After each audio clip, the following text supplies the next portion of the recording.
Pero kumbaga never again na to deal with the Marcoses? Oh, never again. Why, ma'am? Sit down tayo. Yes, ma'am.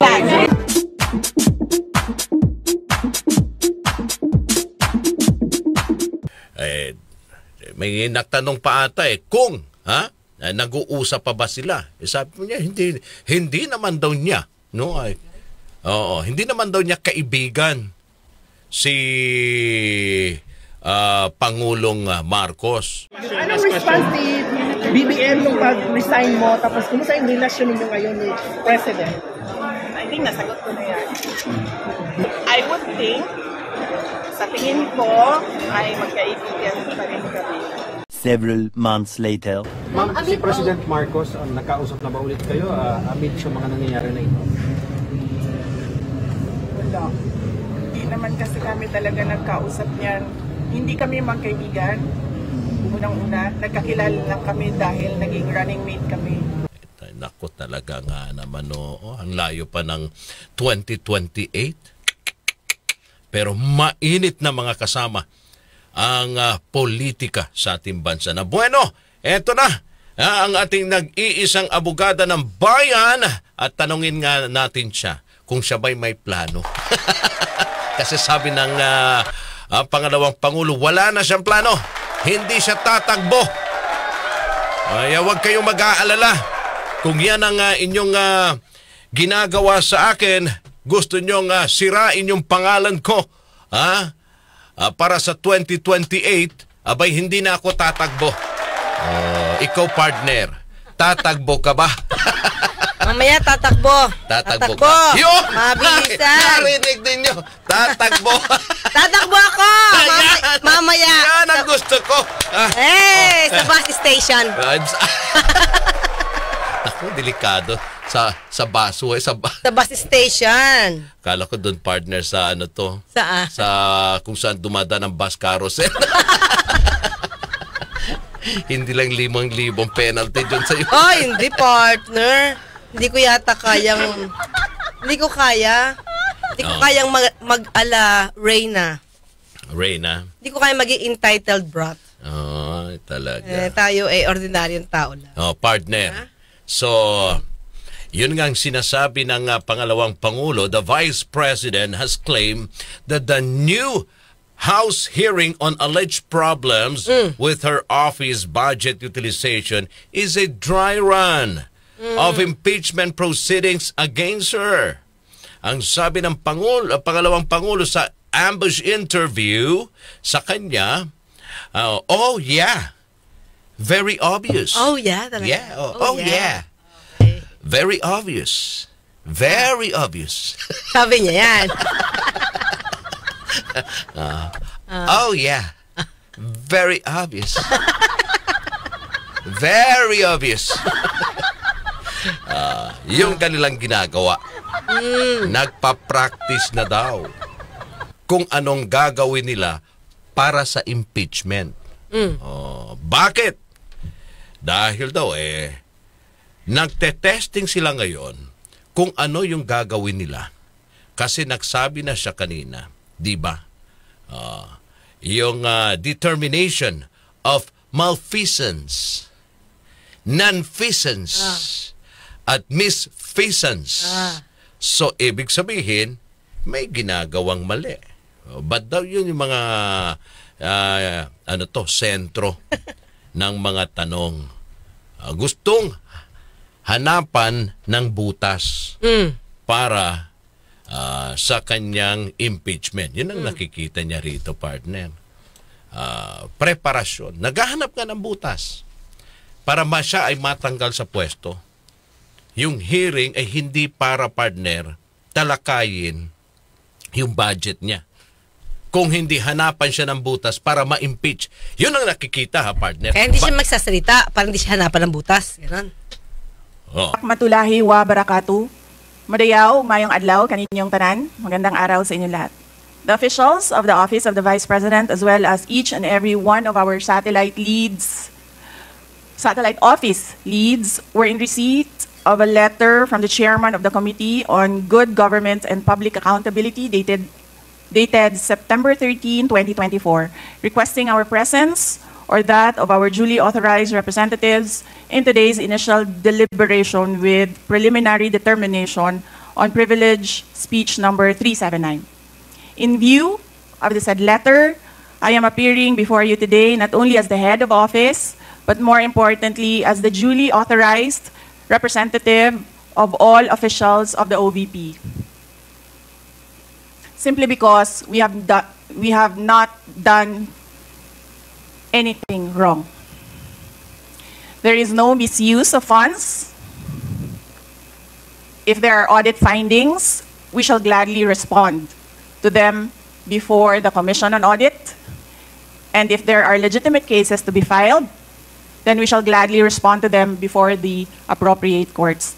In relation to this, may I just say that I take notice of the opening speeches and nasabi doon, there is a determination of misfeasance, nonfeasance, and malfeasance.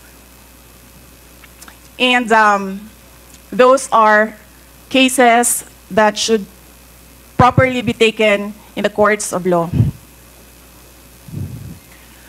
What we are witnessing now is no ordinary legislative inquiry.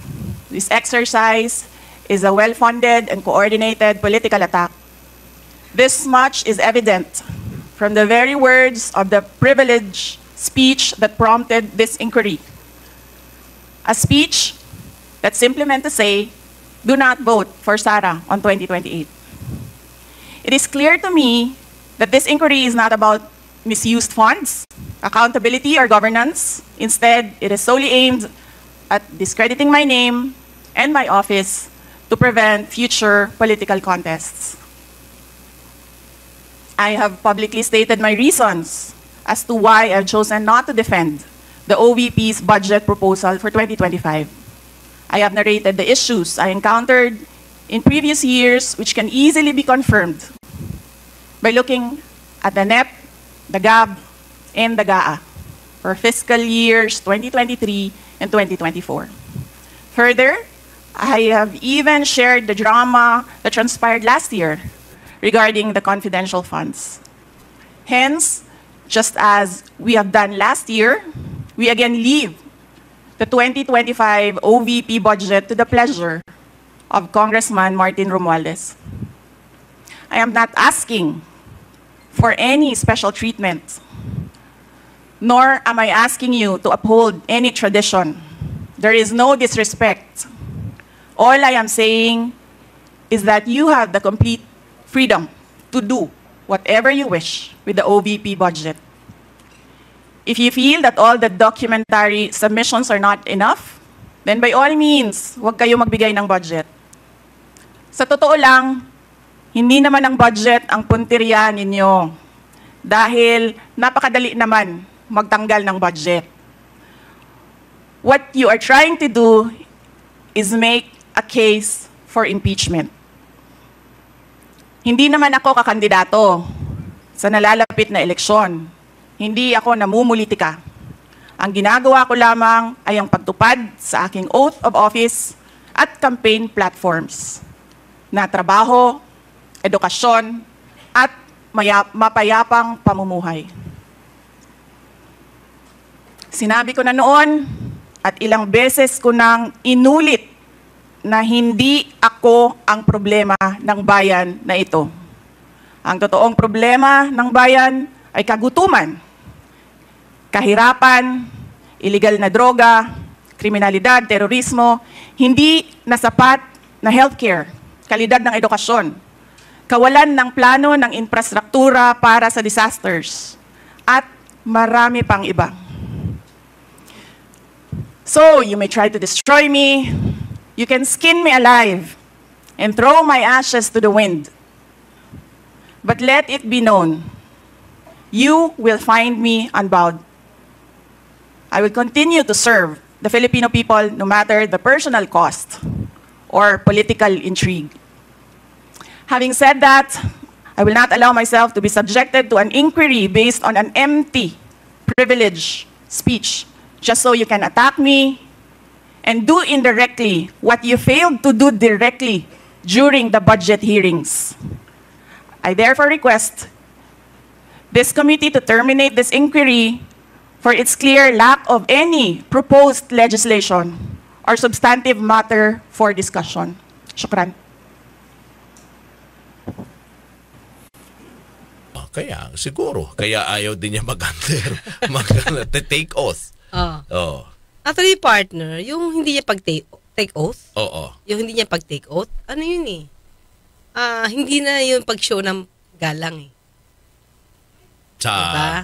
saan? Sa mga kongresista? Oo, kasi ang pumapunta naman, at ini-invite naman talaga doon, Oo. sa hearing, normally, ginagawang resource person.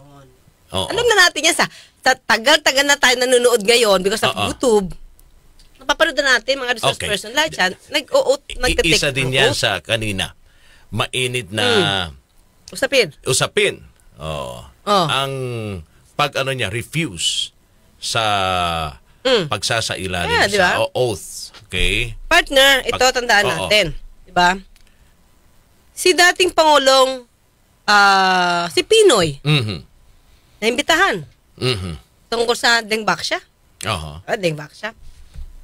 Hindi siya witness. Resource person siya. Mhm. Nag-oath. Nag-take ng oath.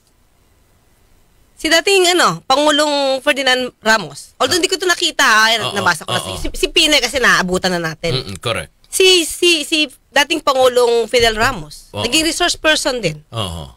Nag-take ng oath. Aha. Yun na, partner, ang rules. Oh. Yun yung ginagawa sa pag naghihiring. Aha. Resource person ka man, ano man tawag sa iyo dyan, Oo. witness ka man o resource person ka Oo. tawag, pag nagsalita ka dyan, magtitake ka ng oath. Bakit, partner, kailangan yon? Bakit napaka-importante yun Okay. para sa isang hearing partner? Partner, kasi pag nag-take ka ng oath, there's a presumption. Oo. Nagsasabi ka ng totoo. Hindi Kasi ka pwede nanumpa ka eh. hindi ka pwede magsinungaling. And then, alam mo yung pag nagtitake ng witness stand, ba? Di ba, makikita nyo, minsan yung kamay nasa Bible. Oo. Pero hindi lang ginagawa yun eh. Kasi nanunumpa ka. Oo. Nanunumpa ka, na magsasabi ka ng katotohanan, pawang katotohanan lamang. Oo. So, pag hindi ka nagsalita ng ganyan, kaya di ba sasabi nila lagi dito, Oo. oh, you're under oath. Oo. Tell us the truth. Oo. And nothing but the truth. Kasi, kapag nagsalita ka ng mali, nag-intention mong mali ang sinabi mo, Oo. pagsisinungaling, may kaakibat na criminal liability. Ano naman yung sinasabi ni dating Pangulo at ngayon Pampanga Representative Gloria na may ano pa siya may binabanggit pa siyang Jurisprudence? jurisprudence at yun daw ay ano yung sinasabi niya panahon ni Miriam Defensor. Senator Miriam Defensor Santiago at may ano na doon yung Korte Suprema. Parang nilinaw na ng Korte Suprema yun. Oo. Actually, partner, tinig po ito, kanina lang 5:30, Oo. nag-live stream tayo. Kasi hindi ko talaga siya matiis. Oo. Kung mapapansin nyo yun, hindi ko alam kung iba nakapanood na sa akin dito doon sa live stream kanina sa Batas with Attorney Claire. Napaliwanag ko siya. Actually, sabi ko, mali. For me, mali yung ginawa ni Gloria, ni GMA, nabanggitin yung kaso na yun. Bakit? Bakit? Oo, Binanggit bakit? niya, dinifferentiate niya Oo. yung mere witness And at yung rights ng accused. oo. Okay. Ang sabi niya, yung witness, ayan, pwede yan na mag-testify, Oo. pero yung accused, diba, you cannot compel Oo. the accused to testify against herself. Oo. Yan. So, ilang ulit niyang sinabi yan. Oo. Ang sabi niya, katulad ng binanggit sa privilege speech, ang target nyo ay yung tao. Mhm. Referring to VP. Oo. Meron kayong tina-target. Oo. At pagka-adverse yung sinasabi niyo sa privilege speech Accusation. against sa tao, siya ay accused. Inaakusahan nyo na siya. Mr. Chair, point of order. What is the point of order of the Honorable Because Congressman this issue about Macapagal? witness, resource person, etc., etc. Ma'am, pakilakas lang po, hindi po marinig. Persons and accused has been taken up in previous legislative inquiries in aid of legislation. I want to quote a December 8, 2008 hearing in the Senate, where Senator Miriam Defensor Santiago had a similar had an opinion on a similar situation, but she quoted a Supreme Court ruling. So, the Constitution provides that no person shall be compelled to be a witness against himself. The Supreme Court has repeatedly emphasized that there is a difference between a mere witness and the accused. And it can appear from statements and privileged speeches that there is that a person who is the subject matter of an adverse privileged speech is not a mere witness or a mere person of interest, meaning a suspect. She is in fact accused of what seems to be a criminal case for violation of certain criminal laws, including malversation of public funds. And there is a case quoted in 2007, Standard Chartered Bank versus the Committee on Banks, where the court repeated the rule that an accused occupies a different tier of protection from an ordinary witness. So, well, the court said, Supreme Court said, whereas an ordinary witness may be compelled to take the witness stand and claim the privilege at each question requiring an incriminating answer is shot at him, an accused may altogether refuse to take the witness stand and refuse to answer any or all questions. So that has been a Supreme. And then there is a portion, the court explained that the right of the accused against self-incrimination also applies to respondents in administrative investigations, such as in legislative inquiries in aid of legislation. So that is the point of order I am raising, and there is a Supreme Court ruling to this effect. Thank you, Mr. With that, the chair declares 1 minute suspension. Recess. From given what Miriam Defensor Santiago said and the Supreme Court ruling that she's quoting, we cannot, what do you call this? We cannot just trivialize. Kasi you're just a witness. You're a witness. Pareho na rin yung witness, resource person. They are not the same. The Supreme Court says they are not the same. And somebody who appears to be the accused has a different tier of protection from a witness. And in fact, can refuse to take the witness stand. Congressman Flores, you're recognized. Mr. Chair, this is an inquiry in aid of legislation and no one is technically accused of any wrongdoing here, Mr. Chair. Yun na nga. Sa akin, partner. Oo. Ikaw, naninang-ninangan na VP. Oo. Bakit mo siya ituturing Na bilang akusado. na suspect, accused? Oo. Parang sinasabi mo na magiging akusado to in the future. Parang ganun yung dating. Oo. Pero sa tingin mo, partner, yung pagpunta kanina ni BP Sara, bilang akusado ba o bilang resource person? Resource person lang. Kasi yun din na sa imbitasyon. And at the same time, ito yung sa akin. Oo. Diba? Yun daw ang nasa imbitasyon na dumating sa kanya. Oo. Bakit siya resource person lang? Kasi ang pinag-usapan dito, budget ng OVP. Correct. OVP is not VP. Iba si VP, iba yung OVP. Opisina yung niya. OVP, opisina na may empleyado and everything. Si VP Sara. Okay. So we're talking of the 125 million pesos, the confi funds, ng OVP. Okay. Hindi ni VP. Unless makikita at mapapatunayan na yung OVP walang kinalaman sa paggastos. Kundi si VP lang. O doon ka lang magiging akusado. Ngayon ang tinitignan pa lang, paano ginastos ng OVP ng opisina niya ang 125. Oo. So wala pang inaakusahan dito. Kaya nga, bakit si Gloria, bakit si GMA atat sa kanyang words na parang, kasi ito yung point of order to Ang gusto niyang palabasin dito, itigil niyo na to, o wag niyong tanongin yan. Kasi di ba pinag-o-oath Oo. Wag niyong tanongin yan. Kasi, ang turing dyan, akusado na. Ganun yung dating. So, ang akusado, ang level ng respeto, ang level ng karapatan niyan, mas mataas as compared sa mere witness. Kaya wag na tayo mag-trivialize dito. Sabi yan gano'n, ang dating is, wag na tayong magpaligoy-ligoy dito. Yung tinutukoy nyo dyan, akusado yan. Kaya dapat wag niyong pilitin magsalita yan. Ganun yung dating nung... Yung opinion kanina ng opinion niya. Kaya sabi ko nga... dating Pangulo. Oo. Kaya Ang sabi ko nga, bakit yun ang binanggit niya? Nilaglag niya ang dating eh. Oo. Nilaglag mo si VP Hindi. eh. Siguro dahil gusto lang niyang kampihan. Gusto niyang wag ng pagsalitan, Oo. wag ng pilitin magsalita. Depensahan, 'di ba? Si Pero VP Sara. maligamit niya eh. Oo. Ako, na lawyer, yun ang tingin Oo. ko. Diba? Tutuloy mo akusado. Sabi niya, trivialize. Wag na witness, wag na. Diba? Kaya hindi nakapag-interpellate din ang mga kongresista Hindi siya kanina. nagsalita. Si VP. Oo. Kasi unang-una, di ka nag-oath. Oo. In the first place, mali pa nga dito si Mali pa nga dito si Mr. Chair. Kung hindi ka na nag-oath, di mo na dapat binigyan niya ng chance magsalita pa ng opening. Bakit? Hindi siya nag-oath. So, ibig sabihin niya, lahat na sabihin niya, hindi mo dapat isiping totoo. Kasi walang oath yun eh. Oo. Hindi ka nag-oath eh.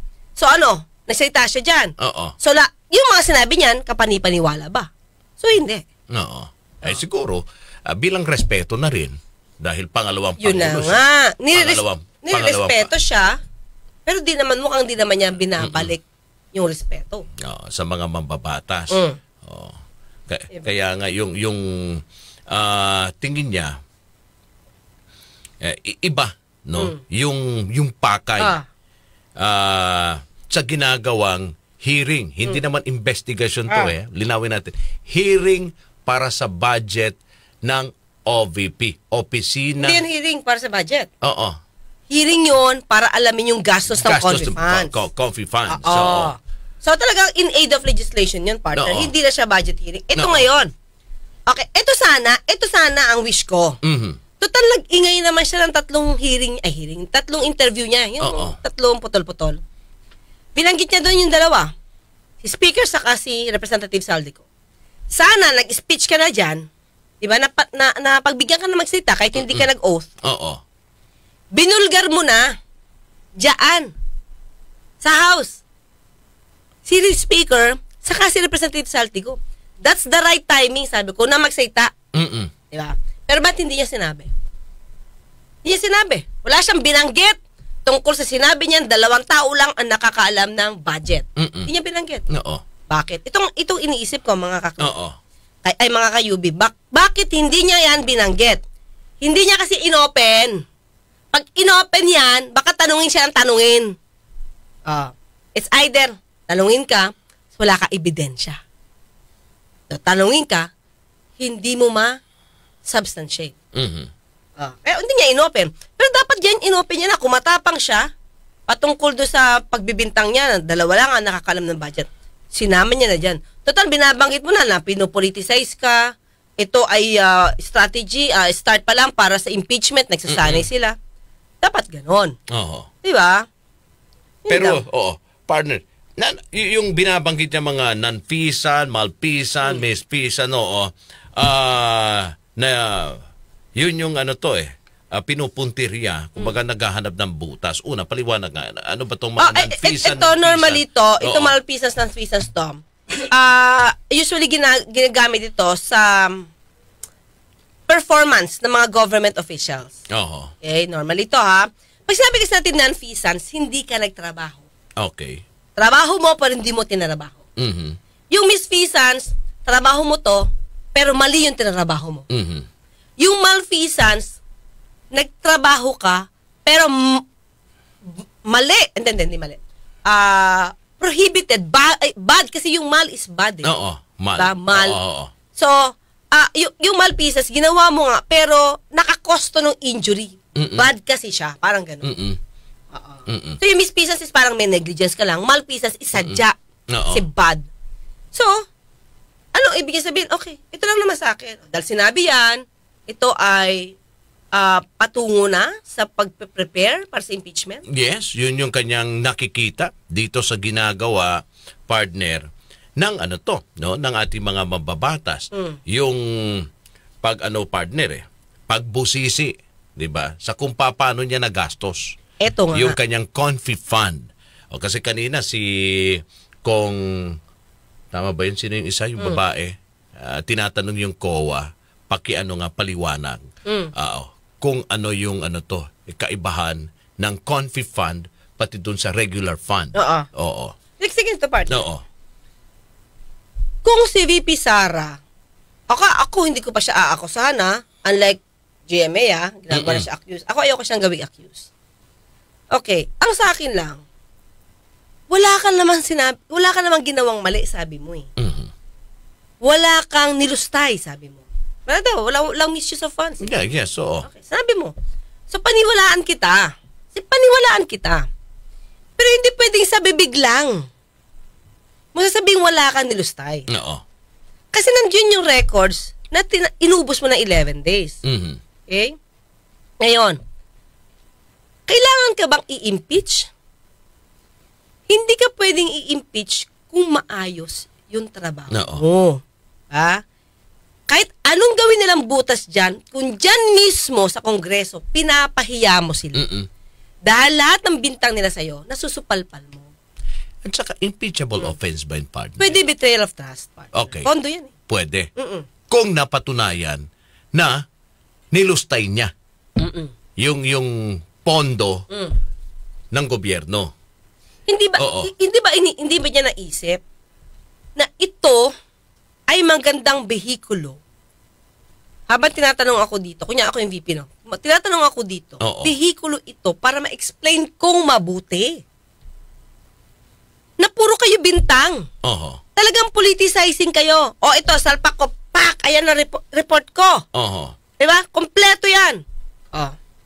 So pag may ganun ba, mabubutasan ka ba? Tama. Hindi. Kasi kung handa, ready ka naman na ipakita lahat yung report sa kanila. Na dito napunta. Lahat yung pondo na nakuha ng opisina ko. Siguro, tapos na yung usapan, partner. Yes. Yun. Kaso nga lang, hinihintay pa ata yung sa report ng COA. Bakit mo hintayin yung report ng COA? Ikaw ang dapat mag-report. Diba? Sige, COA. Kasi nandun yung notice of disallowance. It means, initially, maligawa mo ng papel. Kulang. Hindi mo na substantiate. Wala kang dokumento. Yung mga pinagbibigyan yung rewards, hindi walang matrace. Diba? So, kung ganyan gumawa si VP, ito lang sa akin, ulitin ko na lang. Kung ganyan gumawa si VP ng report, para sa confi funds, paano pa, partner? 125M lang to. Paano pa siya nag-report para sa 460 million pesos niya a year na confidential funds nung panahon siya yung mayor? See? So, ibig sabihin, yung dati niyang trabaho, hindi siya mabusisi, hindi niya detalyado, hindi niya alam pa paano i-report ang confidential funds. Nadala niya ngayon dito sa 125M pesos. Na 125M lang.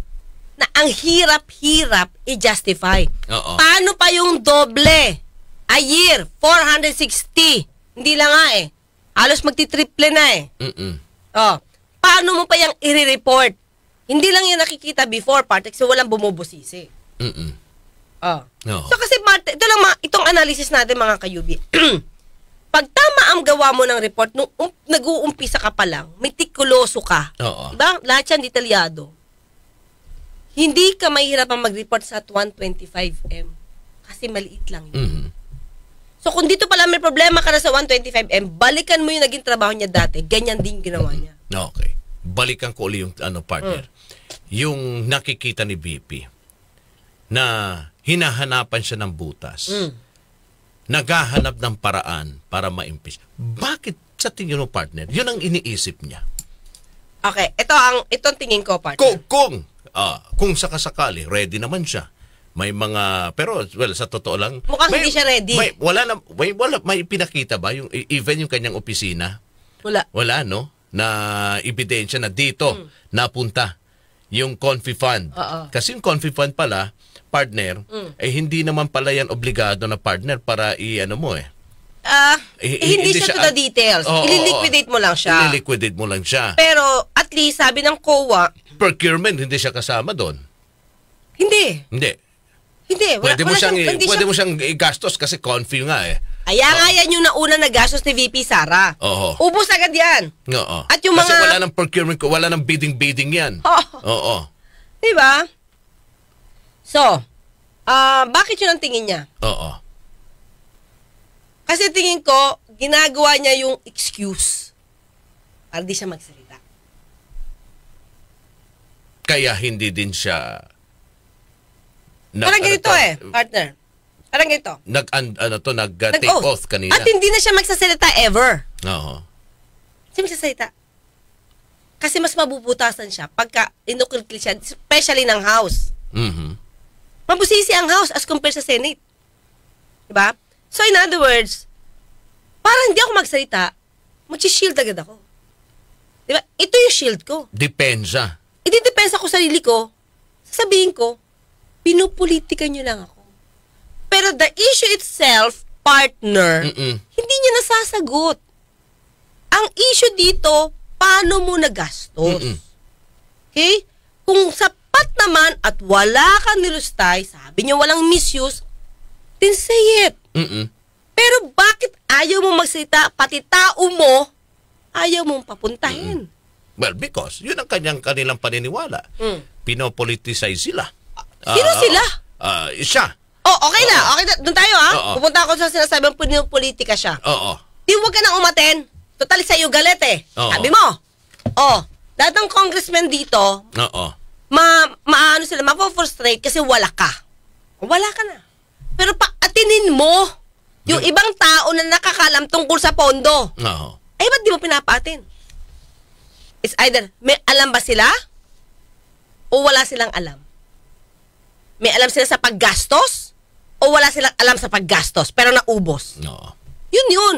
Mahuhuli pa rin Paano? Hanggang bukas magkita at magkarinigan tayo. Ako po si Tony Claire Cas nagpapaalala, huwag tulugan inyong karapatan. At Radyo Man Rod Marcelino